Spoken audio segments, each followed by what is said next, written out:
Hə, deməli, burada belə bir şey var.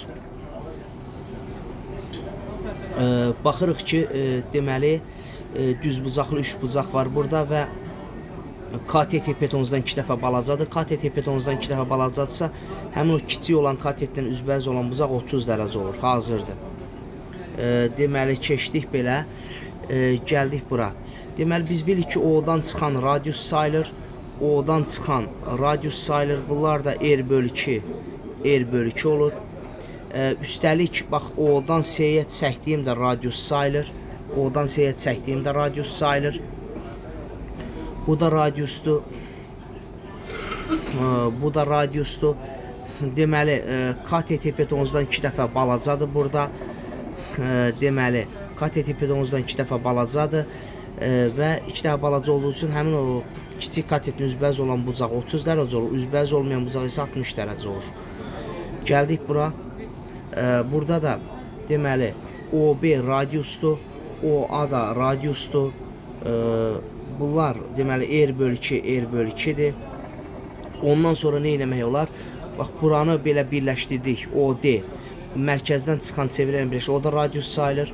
Bir də baxırıq ki, düz bucaqlı 3 bucaqda hipotenuz KTT-dən 2 dəfə böyükdür. Hipotenuz KTT-dən 2 dəfə böyükdürsə, deməli həmin KTT-dən üzbəyiz olan bucaq 30 dərəcə olur, üzbəyiz olmayan 2 bucaq 60 olur. 90-dan da 60-a çıxdıq, 30 oldu.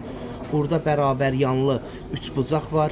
Bərabər yanlı 3 bucağın təpə bucağı verilib, 180 təpə bucağı çıxıb 2 yerə böləndə 150, 75, 75 deməli alfa bucağı tapılmış olur.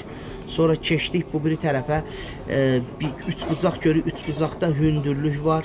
Eyni zamanda həmin xətt median rolunda oynayıb. Əgər bir xətt 2 rol oynayıbsa, deməli avtomatik 3-cü rolda oynayır.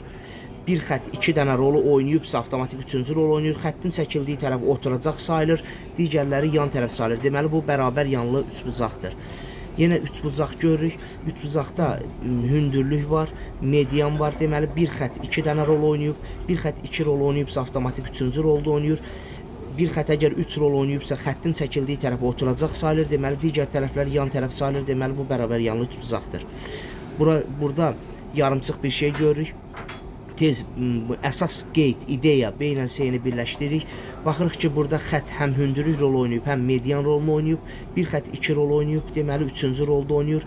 Xəttin çəkildiyi yer oturacaqdır, digərləri də yan tərəfdir. Deməli, bərabər yanlı 3 bucaqdır. Hələ üstəlik oturacağı kiçik bucaqları da göstərə bilərik, A ilə S-ni. Gəldik bura, yenə yarımçıq xətt görürük. B ilə S-ni birləşdiririk. Burada BH perpendikulyardır AC, bu perpendikulyar işarəsidir. Bax, buna fikir verək, perpendikulyar işarəsidir. Deməli, burada BH ilə AC 90 dərəcə əmələ gətirir. Bir xətt deməli burada hündürlük rolunu oynayıb təkcə. H orta nöqtədir. Orta nöqtə nə deməkdir? Yəni AH ilə HC bir-birinə bərabərdir. Orta nə deməkdir? Deməli, A-dan H-a, H-dan S-yə olan hissələr bərabərdir bir-birinə.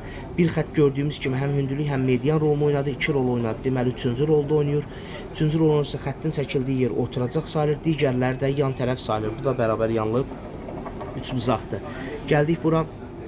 ABC bucağının adı nədir? Təpə nöqtəsi çevrə üzərində olan bucaq daxilə çəkilmiş bucaq sayılır. Deməli, keçdik bura. Deməli, burada da CAB bucağı təpə nöqtə çevrə üzərində daxilə çəkilmiş bucaq sayılır. Onunla üzbəyiz olan bucağı tapmaq üçün 2-yə vururuq. Üzbəyiz qövsü tapmaq üçün 2-yə vurub tapırıq 140 dərəcə. Gəldik bura. BMC 100 dərəcədir, qövs 100 dərəcədir. Burada daxilə çəkilmiş bucaq görürük. Daxilə çəkilmiş bucaq üzbəyiz qövsdən 2 dəfə balaca olur. Bu da 50 dərəcə olur. Gəldik bura. AMC qövsü. Bu qırmızı ilə olan qövs. Qırmızı olan qövs 280 dərəcədir. 360-dan 280-i çıxırıq. ANC 80 dərəcədir. Demək, daxilə çəkilmiş bucaq oldu 40 dərəcə. Belə, əla.